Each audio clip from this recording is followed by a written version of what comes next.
Twój przewodnik po świecie języka angielskiego. Dzień dobry, witam bardzo serdecznie w bardzo trudnym czasie dla nas, w czasie wojny. Nie do pogodzenia się jest fakt zabijania Ukraińców, którzy dzielnie bronią się i niszczenia ich kraju przez Rosję. Teraz trudno jest skupić się na czymkolwiek innym. Aby chociaż trochę z mojej skromnej strony uhonorować ich samych i ich walkę, przygotowałam dla Was dzisiaj odcinek dotyczący Ukrainy, jej drogi do wolności i bardzo krótkie podsumowanie faktów, które wyjaśniają, dlaczego Rosja tak bardzo pragnie podbić ten kraj.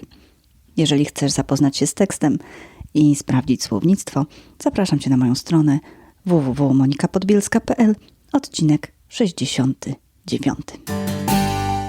Short history of Ukraine. Putin is now referring to the 18th century Russia, when the latter one conquered Ukraine and called it Little Russia. Little Russia is a geographical and historical term used to describe the current territories of Ukraine. It is said that this term was first used in 1335 by Bolesław Jerzy II from the House of Piast, great-grandson of Prince Konrad Mazowiecki. He assigned himself to the title of the ruler of the whole Little Russia. A geographer and ethnographer, Zygmunt Gloger, in his work Geography of Historic Lands of the Old Poland, points that the term little in fact had the meaning new. The first appearance of the name Ukraine was in 12th century chronicles. This name started to be more widely used in the 19th century in order to awaken Ukrainian national awareness.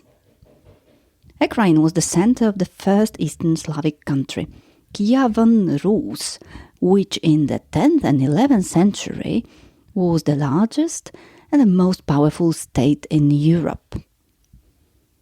With time, it got weakened by Mongol invasions, and it got incorporated into the Grand Duchy of Lithuania and eventually into the Polish-Lithuanian Commonwealth. The cultural and religious legacy of Kievan Rus laid the foundation for the Ukrainian nationalism during the next centuries. A new Ukrainian state, the Cossack Hetmanate, was established during the mid-17th century after an uprising against the Poles. In spite of continuous Muscovite pressure, the Hetmanate managed to remain autonomous for more than 100 years. In the 18th century, most of the Ukrainian ethnographic territory was absorbed by the Russian Empire. After the collapse of Tsarist Russia in 1917, Ukraine was able to achieve a short period of independence between the years 1917 and 1920, when it again got conquered and forced to stay under brutal Soviet rule. The Soviet occupation resulted in two forced famines, 1921, 1922, and 1932-1933, in which more than 8 million people starved to death. The second famine now bears the name of Holodomor and is recognized by Ukraine and 15 other countries as genocide of the Ukrainian people by the Soviet government. It was caused by confiscation of all household foodstuff and thus affected the major grain-producing areas of the country. Finally, Ukraine gained independence in 1991 after the dissolution of the USSR. So, for almost 400 years, Ukrainians were living either in the Grand Duchy of Lithuania or in the Polish-Lithuanian Commonwealth.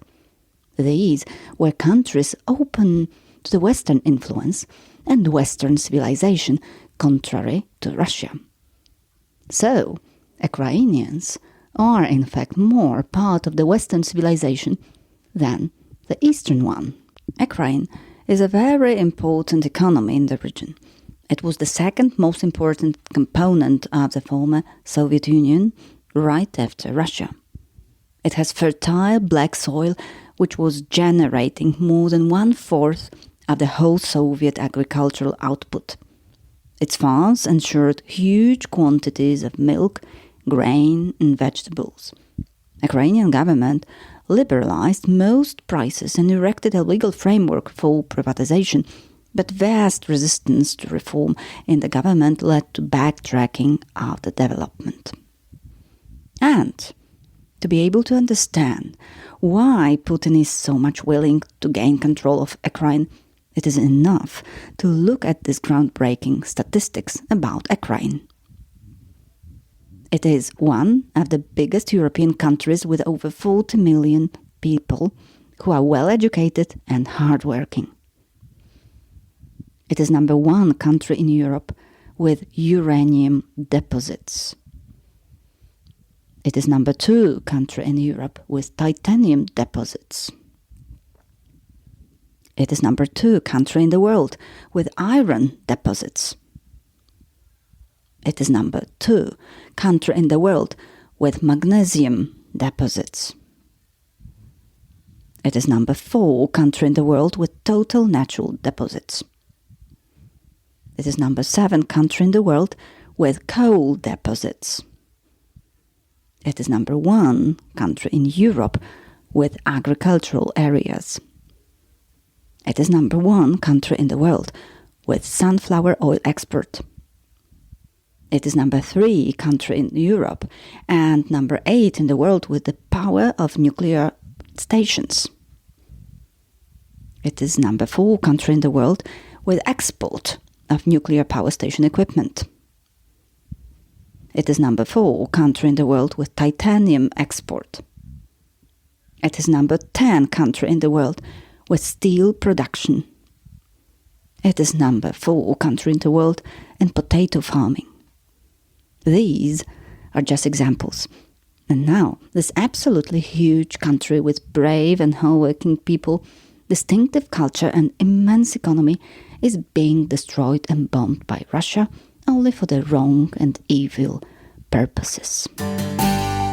Dziękuję za wysłuchanie odcinka. Trzymamy kciuki za Ukrainę i wspieramy. Jeżeli słuchasz mnie korzystając z aplikacji Spotify, wejdź proszę na profil tego podcastu, Twój przewodnik języka angielskiego i tam masz możliwość przyznania mi 5 gwiazdek.